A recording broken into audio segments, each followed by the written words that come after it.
యేసుక్రీస్తు నామములో సూక్ష్మములో మోక్షము. మీకందరికీ మా హృదయపూర్వక వందనాలండి. రుద్రవరం గ్రామ ప్రజలకు ఈ ఉదయకాలమే ఒక మంచి శుభవర్తమానము తీసుకొని వచ్చాము. మానవ జీవితము ఈ భూమి మీద 60-70 సంవత్సరములు, అధిక బలం ఉంటే 80 సంవత్సరములు. అది ఆయాసకరము, దుఃఖకరము. అందుకే మానవుని శరీరంలో దాగి ఉన్న ఆత్మను గురించి 2026 సంవత్సరాల క్రితం ప్రభు అయిన యేసుక్రీస్తు వారు సెలవిచ్చారు. ఆత్మయే జీవింపజేయుచున్నది, శరీరము కేవలం నిష్ప్రయోజనం అని చెప్పారు. ఆ ఆత్మ రక్షించుకోవాలంటే సూక్ష్మంలో మోక్షమండి.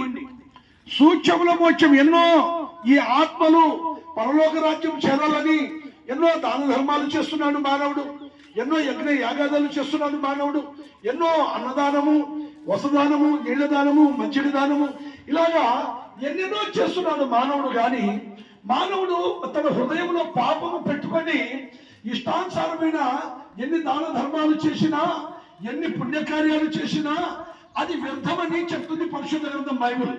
ప్రభు అయిన యేసుక్రీస్తు ఇలా సెలవిస్తున్నాడు, ఆత్మయే జీవింపజేయుచున్నది, శరీరము కేవలం నిష్ప్రయోజనమైన శరీరము కొరకు మీరు చేయరాని పనులన్నీ చేస్తున్నారు. అది పనులు ఏమంటే కామ, క్రోధ, మద, మోహ, ఆశ్చర్యాల చేత మానవుడు మరి కొట్టుమిట్టాడుతున్నాడు ఈ 60-70 సంవత్సరాలు. అంతేకాదండి, ఇప్పుడు ఈ కాలంలో చూస్తే మీరు ఇంతలోనే కనబడి అంతలోనే మాయమైపోవు ఆవిరి వంటి వారే అని చెప్తుంది దేవుని వాక్యం. ఓ ప్రియ అన్న, చెల్లి, అక్క, ఒకసారి మనము రుద్రవరం గ్రామ ప్రజలకు ఆలోచిస్తే మన జీవితం ఏ పాటిది, మనలో ఉన్న ఆత్మ ఎక్కడ వెళ్ళిపోతుంది? ప్రశ్న. శరీరం ఏముందండి? మట్టిలో కలిసిపోతుంది. దేవుడిచ్చిన ఆత్మ దేవుడి రాజ్యానికి వెళ్ళకుండా నరకానికి, అగ్నిగుండానికి జారిపోతుంది అనేది సత్యం బైబిల్ సెలవిస్తుంది. మానవుడు ఏమంటున్నాడు? మట్టి శరీరం మట్టికి పోతుంది, మరి గాల్లో కలిసిపోతుంది అని సెలవిస్తుంది. గాల్లో కలిసిపోతుంది, గాల్లో కలిసిపోతుందని సెలవిస్తున్నాడు. గాలి కాదండి, మనలో ఉన్న ఆత్మ దేవుని ఆత్మగా ఉన్నాము. అందుకే దేవుడైన యెహోవా నేల మంటితో నరుని నిర్మించి నాసికారంధ్రములలో జీవవాయువు ఊదగా నరుడు జీవాత్మయను. జీవాత్మ కలిగిన మానవుడు మరి ఏం చేస్తున్నాడు అయితే తింటున్నాడు, త్రాగుతున్నాడు, ఇష్టానుసారమైన జీవితం జీవించి పరలోక రాజ్యం పట్టణం చేరకుండా మరి మధ్యలోనే మరి అగ్నిగుండానికి ఆహుతైపోతున్నాడు. అగ్ని ఆరదు, పురుగు చావదు. ఆత్మకు యుగాలు శిక్ష ఉందండి. ఆ శిక్షను తప్పించడానికి మన పాపముల కొరకు యేసుక్రీస్తు ఆయన శిలువ యాగం చేశాడు. ఒక బలి గావిచ్చాడు. ఆయన శరీరమే బలిగా ఇచ్చాడు యేసుక్రీస్తు ప్రభువు వారు.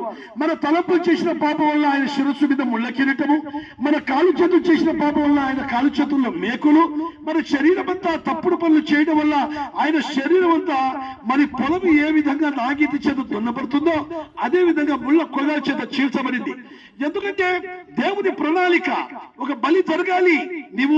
నీ పాపములు మరి క్షమించబడాలంటే, నీ పాపములు ప్రక్షాళన కావాలంటే ఒక బలి జరగాలని ప్రభు సెలవిస్తున్నాడు. ఆ బలి ఈ భూమి మీద ఎవరు పరిశుద్ధులు లేరండి, నిజంగా ఎవరు లేరు. అందరూ పాపము చేసి ఏకముగా దేవుడు అనుగ్రహించు మహిమను పొందలేక పాపములోను శాపములోను మరి చనిపోయి పాతాళానికి, అగ్నిగుండానికి చేరుకుంటున్నారని దేవుడే, పరిశుద్ధుడైన దేవుడే మనలను ప్రేమించి పరలోకములో తన మహిమను విడనాడి సామాన్యమైన మానవుడుగా ఈ భూమికి వచ్చి ఆయన తన రక్తాన్ని చిందించి ఆయన మరణించి సమాధి చేయబడి 3వ దినమున సజీవుడుగా లేచాడు.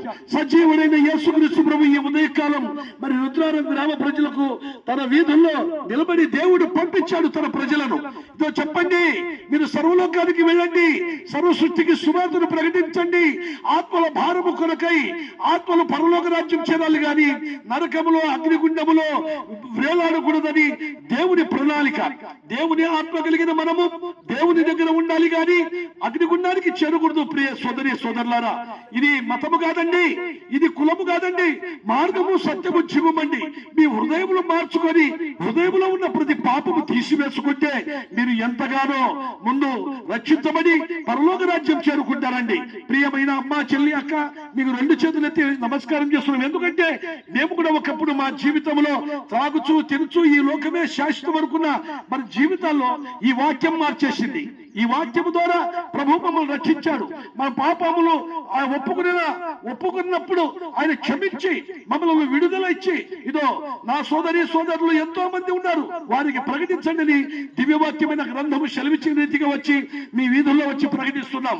అంతే తప్ప ఏదో మీ దగ్గర ధనమో వెండో బంగారం అడగడానికి రావలేదు, కానీ మిమ్మల్ని మీ ఆత్మలను పరలోక రాజ్యం చేర్చడానికి ప్రభువే సెలవిచ్చాడు. అంతటి ఆ ప్రభువు ప్రాణం పెట్టాడు, మరణించి సమాధి చేయబడి 3వ దినమున సజీవుడుగా లేచిన ప్రభు పిలుస్తున్నాడు. ప్రయాసపడి భారం పోసుకుంటున్న సమస్యలారా రండి నా యొద్దకు, మీకు విశ్రాంతి ఇస్తా అంటున్నాడు. మీకు విశ్రాంతి కావాలంటే ప్రభు పాపినైనా నువ్వు క్షమించమంటే ఎంత ఘోర పాపికైనా క్షమించి పరలోక రాజ్యం ఇస్తాడు. ఈ మంచి మాట చేత మీరు ఆదరించబడతానని చెప్తూ మరి మీ కొరకు ప్రార్థన.